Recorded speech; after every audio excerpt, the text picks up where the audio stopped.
Mon nom est Andrew Eriks. J'ai vécu autrefois dans une ville appelée New York. Ma mère s'appelle Terry Eriks. Elle est dans l'annuaire. Si vous connaissez la ville et que vous lisez ceci, trouvez-la. Ne lui montrez pas ça, mais dites-lui que je l'aime et que j'essaye de rentrer à la maison, s'il vous plaît. Tout a commencé quand j'ai décidé vers l'époque où j'approchais de mes 25 ans qu'il était temps pour moi d'arrêter de prendre mon sac à dos pour aller au travail. Je pensais que ça me ferait paraître plus mature si je ne me trimballais pas partout avec un sac de livres comme un lycéen. Bien sûr, cela signifiait que j'allais aussi devoir renoncer à lire dans le métro le matin et l'après-midi, puisque je ne pouvais pas réellement glisser mes livres de poche dans une poche. Une mallette aurait été inappropriée, car je travaillais dans une usine, et les sacoches m'ont toujours paru un peu trop, je ne sais pas, stupide, trop sac à main à mon goût. J'avais un lecteur MP3 qui m'a aidé à passer le temps pendant un moment, mais quand il s'est cassé, il s'arrêtait à la fin de chaque chanson, si je ne sautais pas manuellement à la piste suivante. J'ai laissé tomber ça aussi. Alors tous les matins, je m'asseyais dans le métro pour une longue demi-heure qui semblait sans fin, avec rien d'autre à faire que d'observer mes compagnons de voyage. J'étais un peu timide, je ne voulais pas être pris sur le fait, donc je les regardais très discrètement. Curieusement, j'ai vite découvert que je n'étais pas la seule personne au monde à être mal à l'aise en public. Les gens le cachaient de différentes manières, mais j'ai appris à voir à travers eux. Je les ai divisés en plusieurs catégories dans ma tête. Il y avait les gigoteurs, qui ne pouvaient pas rester tranquilles, constamment en train de bouger leurs mains, de faire basculer leur poids d'un côté ou de l'autre, de rapprocher leurs jambes de la banquette, puis de les éloigner. Ils sont le type de gens nerveux qu'on reconnaît le plus facilement. Après eux, il y a les faux dormeurs, qui prennent un siège et ferment les yeux pratiquement à la même seconde. La plupart des gens dans le métro ne dorment pas vraiment, comme vous l'avez compris. Les vrais dormeurs ne bougent plus, se réveillent soudainement quand le wagon s'arrête ou après des bruits forts. Les faux restent juste immobiles de la seconde où ils se sont assis, jusqu'au moment où le train arrive à leur arrêt. Il y a aussi les toxicomanes du MP3. Parfois, les utilisateurs d'ordinateurs portables, ceux qui voyagent en groupe et parlent trop fort. Les addicts du téléphone étaient soit sollicités en permanence, soit incapables de se taire plus de 2 minutes. Juste quand mon occupation d'observer des gens menaçait de devenir terriblement ennuyeuse, j'ai trouvé ma première bizarrerie. Un homme d'âge moyen en apparence, aux cheveux bruns, de taille et de poids normaux, et habillé de façon décontractée. Étrangement, il semblait presque trop normal. Il n'avait pas de traits ou de particularités notables, comme s'il était fait pour se fondre dans la masse. C'est ce qui m'a amené à m'intéresser à lui. J'essayais délibérément de voir comment les gens agissaient dans le métro, mais lui n'agissait pas du tout. Aucune réaction non plus. C'était comme voir quelqu'un assis devant une télévision, regardant un documentaire sur les poissons. Ils ne sont pas excités, pas intéressés, mais ils ne regardent pas dans le vide non plus. Présents, mais pas attentifs à ce qui se passe autour.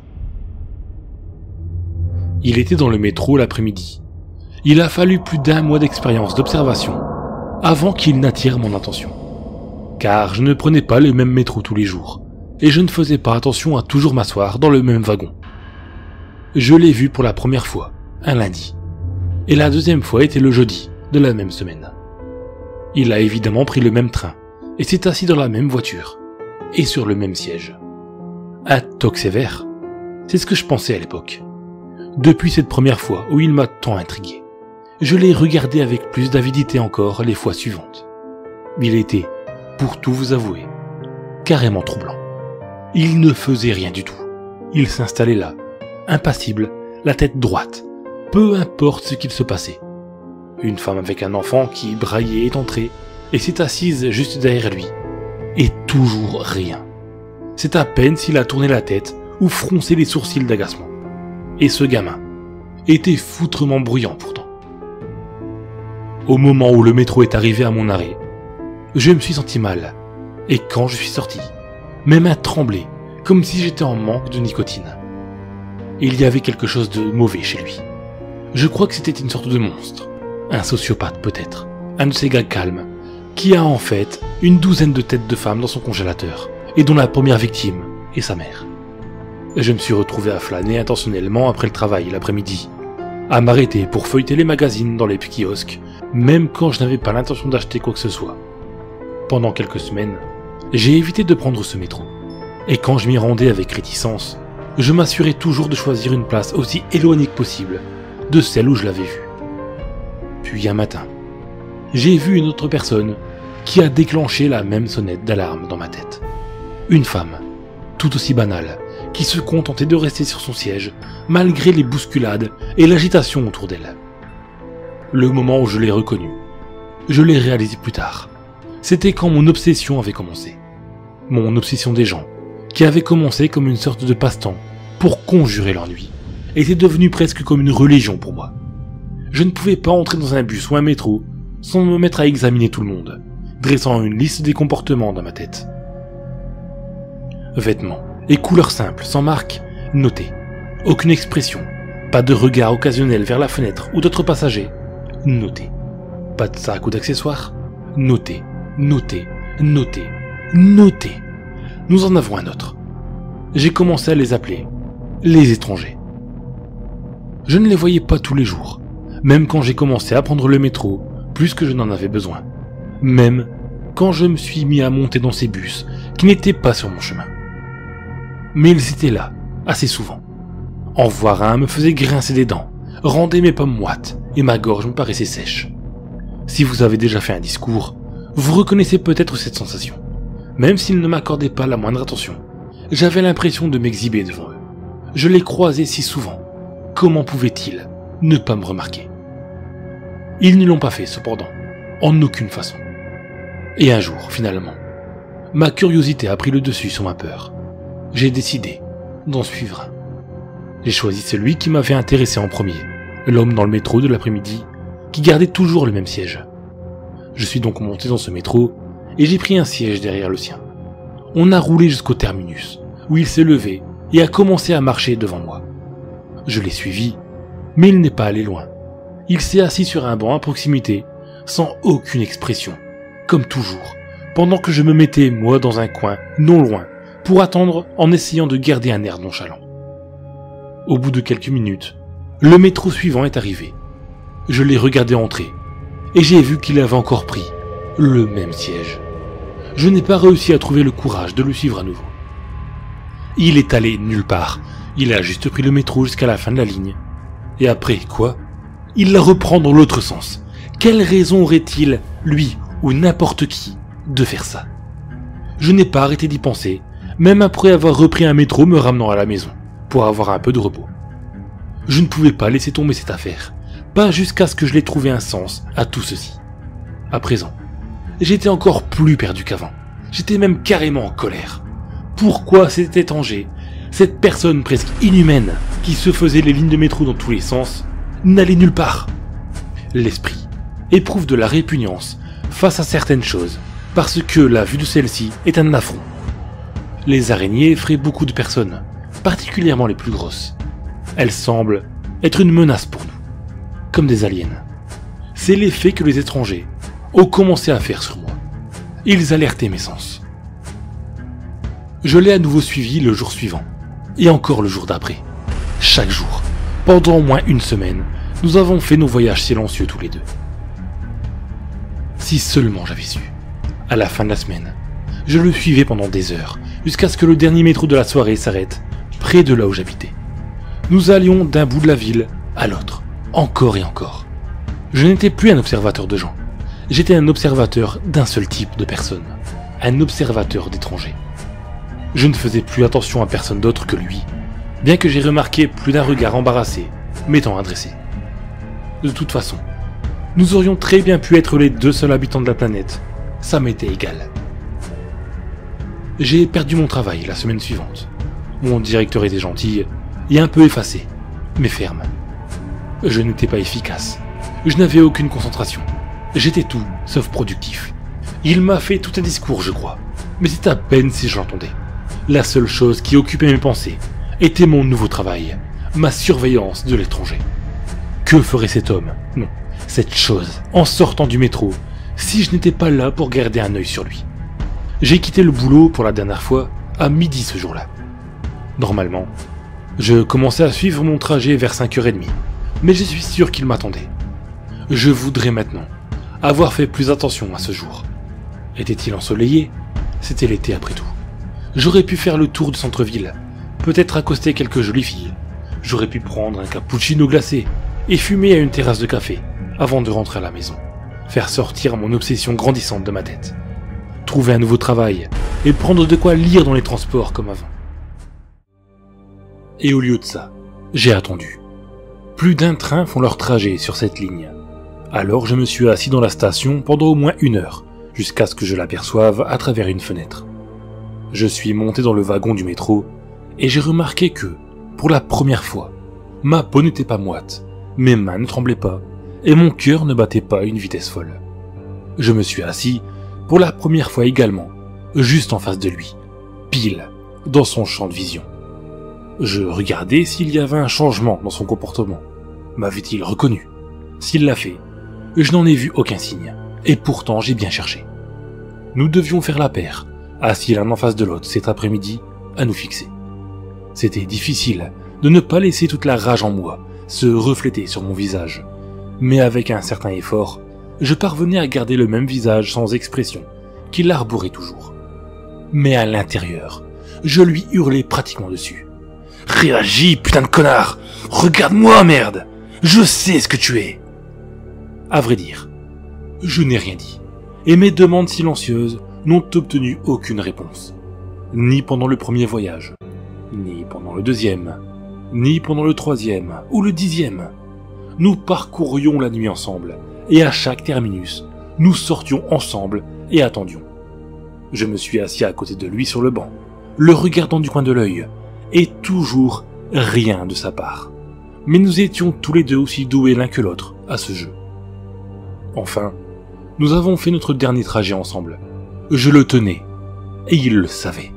C'était le dernier voyage de la nuit, avant que les trains ne cessent de passer. Je le laissais toujours s'en aller à ce moment, car la fin de la ligne est loin de là où j'habite, et les bus finissent leur service en même temps que les métros. Mais cette fois, j'allais le suivre, et enfin voir ce qu'il faisait quand il ne pouvait plus prendre le métro. J'allais peut-être obtenir enfin des réponses. Le train roulait, et l'excitation montait en moi. La voiture allait lentement se vider, jusqu'à ce qu'il ne reste que nous, les deux observateurs silencieux sous la ville. J'ai eu du mal à retenir un sourire satisfait. Le métro a ralenti, puis s'est arrêté. La fin de la ligne. L'étranger n'a pas bougé. Il ne faisait rien, comme à son habitude. Le métro était toujours là, les portes ouvertes.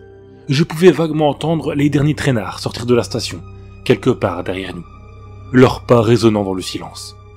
Rien. Une sonnerie a retenti dans le microphone pour signaler aux éventuels dormeurs que nous avions atteint le terminus. Toujours rien. Et enfin, j'ai recommencé à entendre des bruits de pas. Un conducteur ou quelque chose comme ça, qui passe sa tête dans chaque wagon pour vérifier que c'est vide, avant d'emmener le train Dieu sait où pour la nuit. Je n'ai pas quitté des yeux ma proie silencieuse. J'ai réussi à voir le conducteur du coin de l'œil quand il a atteint notre voiture. Il a regardé à l'intérieur, ses yeux se sont posés sur nous, et un regard perplexe est apparu sur son visage. Il a cligné des yeux à quelques reprises avant de se ressaisir.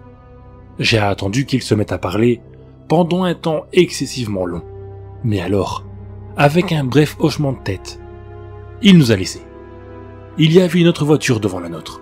Je l'ai entendu la vérifier aussi, et quelques minutes plus tard, le métro s'est remis en marche. Nous avons roulé pendant longtemps, puis après un virage, le métro s'est arrêté. Je pouvais voir à travers les fenêtres plusieurs trains de chaque côté, et encore d'autres derrière eux. Et alors, il m'a souri. C'était juste un petit mouvement des lèvres qui serait passé inaperçu si je n'avais pas passé les dernières heures à le dévisager. « Alors ?» a-t-il dit une voix rauque de baryton. « Nous y sommes. » J'ai essayé de répondre, mais sur l'instant, je n'y arrivais pas. Ma gorge était affreusement nouée. La terreur me submergeait. J'avais la même sensation que si une caverne souterraine tout entière s'était effondrée sur moi.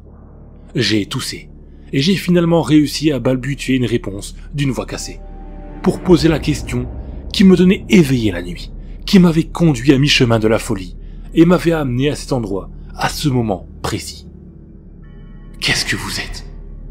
Il m'a ignoré, il s'est levé, et les portes du train sont ouvertes. Puis, à ma grande surprise, il s'est tourné pour me faire face. Vous venez ? Il n'a pas attendu ma réponse pour sortir sur le quai. Je me suis rué à l'extérieur pour le suivre. « Allez, bon sang ! Parlez-moi ! Qui êtes-vous ? Ou plutôt, qu'est-ce que vous êtes ? Pourquoi vous prenez ce foutu métro tous les jours ?» Il n'a pas regardé en arrière, ni n'a ralenti le pas. Je ne pouvais pas voir son visage. Mais je peux affirmer, sans aucun doute, qu'il n'avait aucune expression, pas plus que devant n'importe quelle situation. J'ai continué de le suivre, sans cesser de crier, mais j'ai finalement abandonné. 6 mots. J'ai supposé que c'était tout ce que j'obtiendrais de lui. Nous avons marché le long du quai, jusqu'à arriver devant un croisement, et nous avons tourné. À présent, nous marchions perpendiculairement au train. Le chemin était éclairé par des lumières au plafond, mais je ne pouvais pas voir où il prenait fin.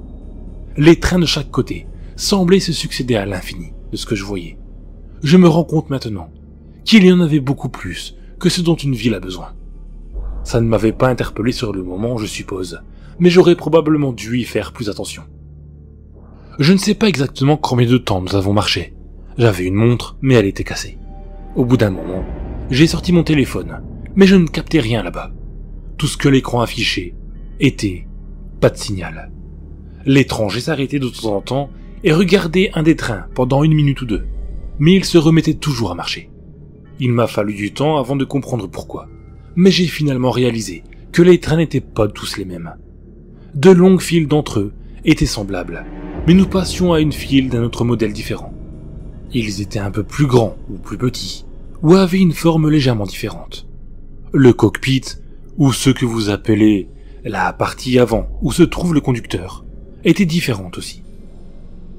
Je ne savais et ne sais toujours pas ce qu'il cherchait, mais il a dû finir par le trouver, car nous avons tourné une fois de plus et les portes d'un des métros se sont ouvertes quand mon guide improvisé s'est planté devant elle. Nous sommes entrés et avons pris des sièges. « Êtes-vous prêt à parler maintenant ?» lui ai-je demandé. Pas de réponse. J'ai laissé échapper un soupir de frustration, et j'ai sérieusement commencé à peser le pour et le contre de ce qu'il m'arriverait si je lui donnais un coup de poing en plein dans le visage. Quand soudainement, les lumières se sont allumées, et j'ai entendu le bruit du moteur qui démarrait. « C'est quoi ce bordel ?» Il m'a lancé un regard qui semblait presque triste. « Vous n'allez pas pouvoir revenir. »« Qu'est-ce que vous racontez ? Revenir où ?» Comme on pouvait s'y attendre, il n'a pas répondu. Le train a tremblé et est parti dans la direction inverse de celle d'où nous venions. Le défilé sans fin des métros m'a fait perdre le sens de l'orientation. Il a roulé pendant quelques minutes et a ralenti quand nous sommes approchés d'un arrêt. Le regard distrait de mon compagnon est devenu plus net, et pour la première fois, j'ai eu l'impression qu'il me regardait vraiment, qu'il me regardait moi, et pas juste la direction où je me trouvais. Restez immobile, ne faites pas de bruit, n'attirez pas leur attention. » Le train s'est arrêté, les portes se sont ouvertes, et ils ont commencé à affluer et à inonder le wagon. Je ne sais pas ce que j'ai remarqué en premier. Les vêtements bizarres, leurs bras trop longs, avec leurs mains qui touchaient presque le sol, leurs yeux couleur jet et leurs visages anguleux, ou la teinte bleu-grise de leur peau. Mes yeux étaient rivés sur cette scène improbable, mais mon cerveau refusait de traiter tout ça. Et quand il l'a finalement fait, je pouvais à peine étouffer le cri qui menaçait de s'échapper de ma gorge. J'avais l'impression que mon cœur allait exploser. Mon Dieu, j'étais sur le point d'exploser, oui. J'étais tendu comme une corde de guitare, tout en moi vacillait et palpitait. Ma vue devenait instable, et je lui en étais reconnaissante. C'est là que j'ai vomi. Ma bouche était fermée, et je me suis forcé à ravaler.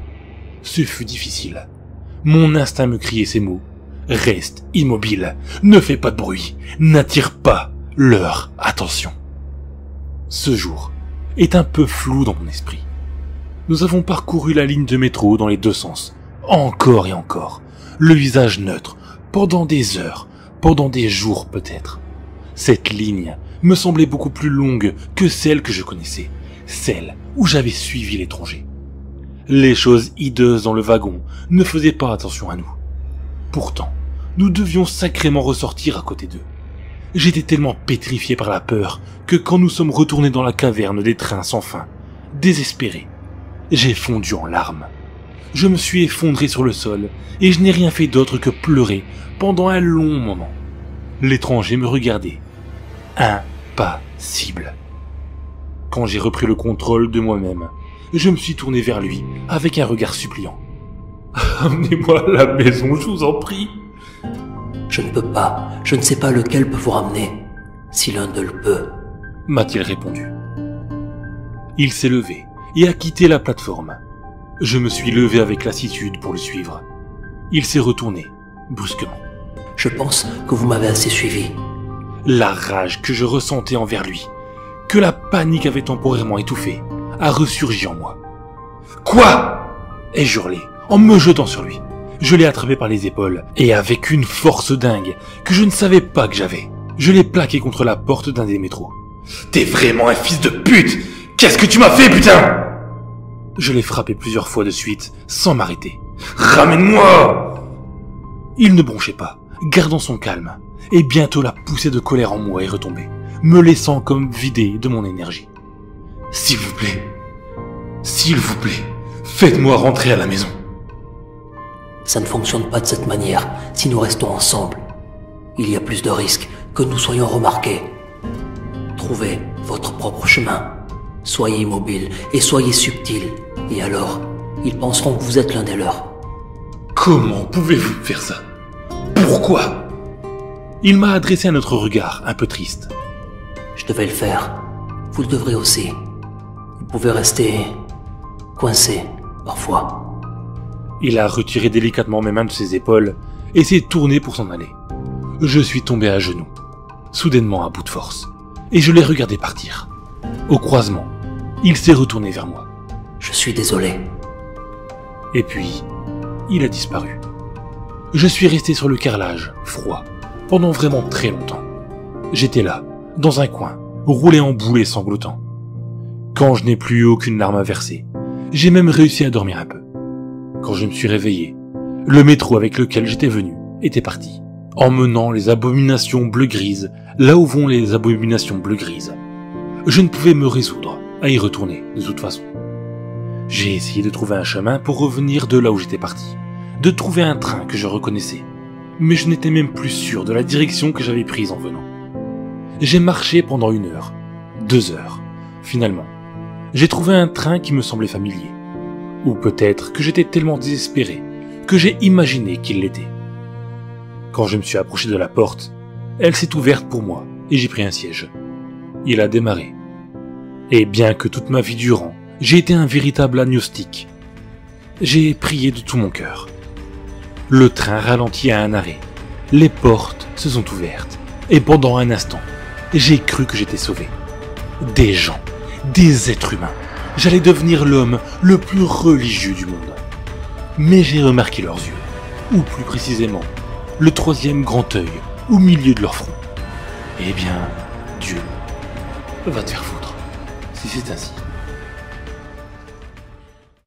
Ils étaient plus faciles à regarder que le premier groupe cependant, et j'en étais soulagé. Le 3e œil clignait indépendamment des 2 autres par contre, et ça me donnait sérieusement envie de vomir. Et quand l'un d'eux souriait, riait, parlait ou autre, je ne pouvais m'empêcher de remarquer que leurs dents étaient pointues, difformes et jaune-verte à cause de la saleté. Mais si je me concentrais et que je fermais les yeux sur certains détails, je pouvais presque prétendre être dans mon monde, jusqu'à ce que l'un d'eux rentre avec un sandwich à la main, et que je réalise d'un coup que je crevais de faim, et que je n'avais ni mangé ni bu pendant ce qui devait être plusieurs jours. Au terminus suivant que j'ai atteint, j'ai essayé de trouver quelque chose à manger ou à boire. Je ne sais pas pourquoi j'ai attendu, mais ça me paraissait important de rester à bord jusqu'à la fin de la ligne. Quand je suis arrivé, j'ai eu du mal à quitter le wagon. Je n'avais jamais vu l'étranger quitter les souterrains du métro. Je ne l'avais jamais vu se nourrir ou boire non plus. Mais mon estomac ne considérez pas ça comme une réponse satisfaisante. Je luttais pour garder mon visage parfaitement neutre et me frayer un chemin dans la station. Et puis, j'ai fait une erreur. J'étais à la recherche d'escalators ou d'escaliers, quelque chose comme ça. Mais tout ce que je voyais étaient des trous dans le sol, dans les murs et le plafond. Béants, ces trous irréguliers me donnaient l'impression d'être dans une ruche. Qu'est-ce que j'étais supposé faire? Sauter dedans? Ça n'avait aucun sens pour moi, avant que quelqu'un passe à travers l'un d'eux. Il flottait à travers le plancher, avançant dans ma direction. Il a froncé les sourcils pendant une seconde, ou du moins, je pense que c'était un froncement de sourcils, mais apparemment, quelque chose les empêchait de me reconnaître comme un alien d'aussi loin. Ça ne m'a pas, malheureusement, permis de l'éviter, ce qui semblait être la seule façon de sortir de cette espèce de station de métro en forme de ruche. En jurant, je suis retourné vers le tunnel. J'étais en colère, perdu, affamé, et j'étais livré à un sort qui, s'il n'était pas pire que l'enfer, était au moins aussi stupide et 3 fois plus absurde. Je n'étais pas dans le meilleur des états d'esprit, ce qui, je pense, peut excuser ma distraction. Normalement, je prends les coins avec un siège large, parce que tout le monde sait que si vous vous précipitez rapidement sur un coin, dans un endroit public, il y a de fortes chances que vous rentriez dans quelqu'un. Comme je l'ai fait, j'ai percuté quelqu'un, une femme, et elle est tombée sur le sol. Sans y penser, j'ai réagi comme n'importe quel New-Yorkais. Mal. Nom de nom, stupide salope! Regarde où tu vas! J'ai réalisé mon erreur avant qu'elle ne puisse réagir. Ses yeux ont pris un air étonné, et quand elle m'a réellement regardé, ils se sont agrandis, avec horreur. Elle a bondi en l'air, s'est mise à flotter légèrement, avant de rediriger son attention vers moi, et de laisser échapper quelque chose qui ressemblait à un cri, un peu plus perçant que ce à quoi j'étais habitué, mais c'était bien un cri. Plus bas dans le tunnel, j'ai vu des têtes d'aliens à 3 yeux qui se tournaient vers moi. Tout d'un coup, je me suis mis à penser à toutes ces dents acérées, et je me suis mis à courir. Le métro n'était pas là, mais il y avait un passage le long du tunnel. Pour les réparateurs, je suppose. Je l'ai emprunté en courant à pleine vitesse, jusqu'à ce que je me sente comme poignardé à chaque souffle. Je me suis arrêté, haletant, et je regardais en arrière. Le tunnel faisait une courbe, donc la lumière n'éclairait pas très loin, mais visiblement personne ne me suivait. Faire demi-tour, cependant, n'était pas une option envisageable. J'ai continué d'avancer dans l'obscurité pendant un long moment. Finalement, je suis arrivé devant une petite ouverture dans le mur, et je me suis arrêté là pour me reposer. La faim, le désespoir et une course terrifiante à pleine vitesse m'avaient laissé complètement vidé de mon énergie. J'aurais probablement dû pleurer, c'était la seule chose que j'étais capable de faire ces derniers temps. Mais même ça me demandait trop d'efforts. Je me suis assis contre le mur, les jambes étendues devant moi, et j'ai imaginé que je frappais ce bâtard d'étranger, à mort, avec un marteau. C'était une image réconfortante. Un rat traînait à proximité dans le noir. De temps en temps, je donnais un coup de pied dans le vide pour l'effrayer. Mais au bout d'un moment, je ne me suis même plus embêté avec la bestiole. La rage, ou toute autre maladie qu'il pourrait porter, serait une bénédiction comparée au voyage sans fin, à travers les métros de mondes étranges, perdus, démunis, et seul. Quand il est revenu près de moi, je ne l'ai même pas chassé. Même quand il s'est pressé contre ma jambe. Je n'arrivais pas à trouver la force de m'en occuper. Pas jusqu'à ce qu'un train passe et que ses lumières n'éclairent l'espèce de caniveau où j'étais, et la chose que j'avais pris pour un rat. Ça ressemblait à un rat, oui, mais surtout à une araignée. Si quelqu'un avait croisé ces deux bestioles, l'abomination résultant aurait été presque aussi horrible que la chose qui fouinait dans le sol près de ma jambe. J'ai crié, je me suis levé d'un coup, et je lui ai donné un coup de pied digne d'un joueur de foot. Et il a atterri dans le mur opposé. Son dos a fait un craquement écœurant, et je l'ai regardé se convulser, en rendant ses derniers souffles, avant que la dernière voiture du métro ne soit passée, et que l'obscurité revienne. Et dans les ténèbres, une pensée terrible m'est venue. Je me suis demandé s'il était comestible. Je ne le voulais pas, et j'étais malade rien que d'y penser. Mais j'étais affamé, et il n'y avait aucune garantie que j'allais trouver de la nourriture dans cet endroit, ou n'importe où d'ailleurs. Le rat araignée était ma seule option. Je me suis retenu autant que je le pouvais, mais en fin de compte, mon instinct de survie m'a aidé à mettre de côté mon dégoût. J'avais mon briquet, mais rien sur quoi allumer un feu. J'ai débarrassé la viande de sa peau, et je l'ai un peu cuit, en le tenant au-dessus de la flamme. Mais ça n'a pas beaucoup aidé. Rien ne l'aurait pu. Sa viande était infecte, plus infecte que tout ce que vous pouvez imaginer. Ce n'était pas la dernière fois que la faim devenait insoutenable, et j'ai mangé bien d'autres choses douteuses. Mais rien n'était aussi mauvais que le rat araignée. Rétrospectivement, c'est à ce moment que je suis devenu un étranger. Avant, je devais me forcer pour avoir cette attitude que l'autre maintenait en toutes circonstances. Ce que j'avais pris pour du calme était de la lassitude. Un rocher pointu, jeté dans une rivière, avec le temps, à ses bords qui s'arrondissent à cause du battement de l'eau sur lui. Et ce que j'avais traversé a fait la même chose sur moi. Dépecer et manger un monstre dans le noir, en dessous d'un monde d'aliens, avait lissé mes derniers bords. Au moment où j'ai quitté le tunnel sombre, j'étais encore plus impassible et sans émotion que ne l'avait jamais été celui qui m'avait laissé là. Ce n'est pas le pire de l'histoire, pourtant. Le pire est venu après. La première fois que je suis resté coincé, l'étranger en avait parlé, mais vu l'état dans lequel j'étais à ce moment, j'y avais à peine fait attention. Une nuit, à la fin de la ligne, on m'a demandé de quitter le train. Le monde était un de ceux le plus proche de la normalité. Les gens étaient presque humains physiquement. Ils étaient oranges, c'est un fait, et bossus. Mais à part ça, ils étaient pratiquement normaux. Avec le monde précédent, où les gens étaient scandaleusement gros, hermaphrodites, avec 6 seins et pas de nez, les gars oranges, me semblaient vraiment beaux. J'ai pensé, dans un premier temps, que le conducteur parlait à quelqu'un d'autre, mais j'étais le seul dans le wagon. Et par ailleurs, j'avais compris ce qu'il disait. Les oranges ne parlaient pas anglais, mais néanmoins, je pouvais comprendre ce qu'il disait. Quand je me suis levé, j'ai commencé à comprendre pourquoi. Je ne pouvais pas me tenir debout. J'étais bossu. Et comme me l'a montré mon reflet dans la vitre, j'étais orange. J'ai reconstitué le reste de l'histoire à partir de ça. Coincé signifiait que j'étais bloqué dans ce monde, pour une raison quelconque, et condamné à leur ressembler aussi. J'avais tout ce qu'il fallait si je voulais saisir l'opportunité de quitter la station de métro, ce qui est possible la plupart du temps, mais qui requiert beaucoup de vigilance, et c'est assez démoralisant. Les mondes d'aliens sont un petit peu écœurants, je trouve. Vous essayez de les comparer aux vôtres, mais les différences sont tellement nombreuses que ça vous rend juste malade. J'ai quitté ce métro. De toute façon, il était clair que je n'étais pas parti pour revenir vers le noyau central. J'avais pris l'habitude de nommer ainsi la ligne infinie de rames de métro. Cette nuit, ou n'importe quelle autre nuit, ai-je vite compris. La méthode qui m'avait permis de passer inaperçu ne fonctionnait plus.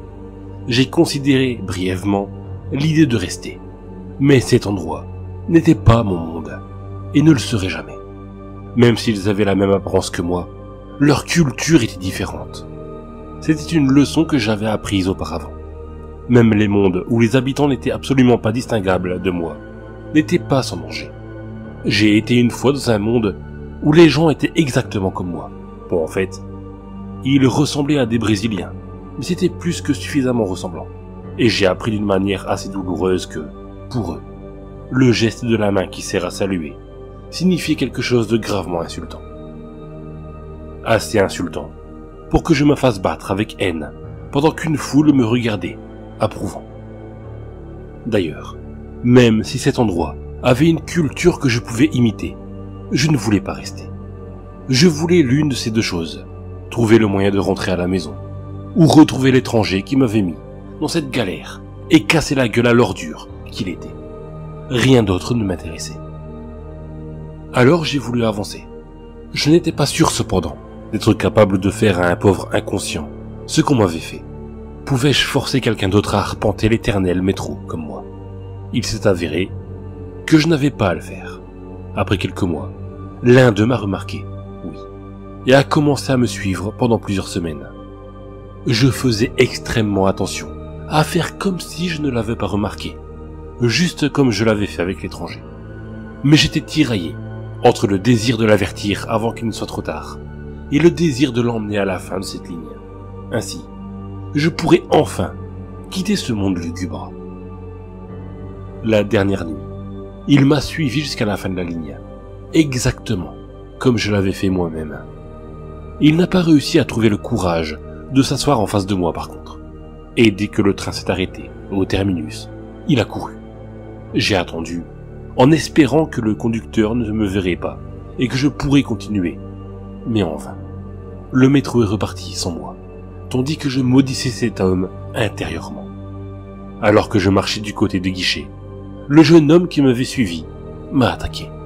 Il avait un couteau tranchant, pointu, et il aurait dû me prendre par surprise. Mais je voyageais à travers des mondes d'aliens hostiles depuis plusieurs années. Mes réflexes étaient aiguisés. Nous nous sommes battus, sauvagement, avant que je réussisse à retourner le couteau contre lui. Je ne sais pas comment il s'est retrouvé dans son cou. Je ne crois pas que je voulais le tuer. Je n'étais même pas vraiment en colère, en repensant à ma propre rage qui était apparue en moi il y a si longtemps. Ensuite, comme il gisait là, sanguinolent, je me suis réellement énervé. Je lui ai donné des coups de pied, lui criant « Sale con! Tu es supposé me suivre !» Je me suis enfui de la scène du crime, mais pas pour bien longtemps. J'y étais très tôt le lendemain pour prendre le premier métro. Et cette nuit, quand je suis arrivé au bout de la ligne, j'étais à nouveau invisible aux yeux du conducteur. Je suppose que vous pouvez soit les tuer, soit les emmener avec vous si vous voulez retourner à la plateforme centrale. J'étais redevenu invisible, mais j'étais toujours orange et bossu. Je suis resté ainsi jusqu'à la fois suivante où j'ai été coincé. Cette fois suivante, j'ai tué. Ça a été beaucoup plus rapide. Je n'ai pas attendu qu'elle me suive. Dès que j'ai été reconnu comme un étranger, je l'ai identifié comme étant la suivante. Et j'ai fait mon choix. Je ne voulais impliquer personne d'autre là-dedans. Du coup, je me suis posé des questions sur l'étranger qui m'avait fait venir là. Je me suis demandé à quoi il ressemblait à l'origine, et s'il savait qu'il aurait pu me tuer. Je me suis posé la question, aussi, sur les autres que j'avais vus quand j'étais encore chez moi, et les rares que j'avais croisés depuis mon départ. Les tuait-il, ou les emmenait-il? Et celui ou celle qu'il choisissait, ressentait-il de la pitié pour eux? Je ne pouvais pas me résoudre à leur parler, à leur demander. Nous étions damnés de toute façon, et les damnés devaient souffrir dans la solitude. J'en ai tué 15 d'entre eux aujourd'hui, et je suis devenu très bon dans ce domaine. Mais j'ai pris une décision. J'ai fini de tuer. Les innocents au moins. Avant de retourner à la plateforme centrale, j'ai rempli un sac à dos avec autant de papier que je pouvais faire rentrer dedans. Et j'ai écrit cette histoire. Encore et encore. Que j'ai laissé sur autant de rames de métro que possible. Quelques milliers de messages en bouteille, jetés dans une mer de rails d'acier. C'est une demande et un avertissement. Ma requête mentionnait ci-dessus. Et que vous trouviez ma mère, et que vous lui racontiez un mensonge. C'est un pieux mensonge, ne vous inquiétez pas. Dites à ma mère que je l'aime, et que j'essaye de rentrer à la maison. Ça pourrait lui donner de l'espoir, ou lui apporter un peu de paix. J'aurais voulu que ce soit vrai, mais ainsi sont les choses. Je me vois comme Ulysse, perdu et à la dérive, essayant de retourner vers des rivages familiers. Mais je ne suis perdu en mer. Je suis perdu, dans un tunnel sans fin, un labyrinthe. La différence est importante, car les labyrinthes sont conçus, construits. Quelqu'un ou quelque chose a créé cet endroit insensé, et il doit être tenu responsable pour ce qu'il m'a fait. Ils me font jouer Thésée, pas Ulysse. Mais je ne vais plus jouer ce rôle longtemps. Les règles étranges de cet endroit ont transformé l'humain que j'étais en quelque chose d'autre, puis en encore autre chose. Ils ont fait de moi un monstre, et je serai donc le minotaure de ce labyrinthe, et si je peux, je vais le détruire autour de moi, emportant ceux qui l'ont construit. Mon avertissement est que vous devez vous méfier, dans les lieux publics, des hommes et des femmes silencieux et au visage dénué d'expression. Gardez vos distances, ils pourraient vous tuer, ou même faire pire. Si vous les voyez, courez vite et loin. Et encore plus important, je vous mets en garde, je vous en supplie, ne prenez pas le train jusqu'à la dernière ligne.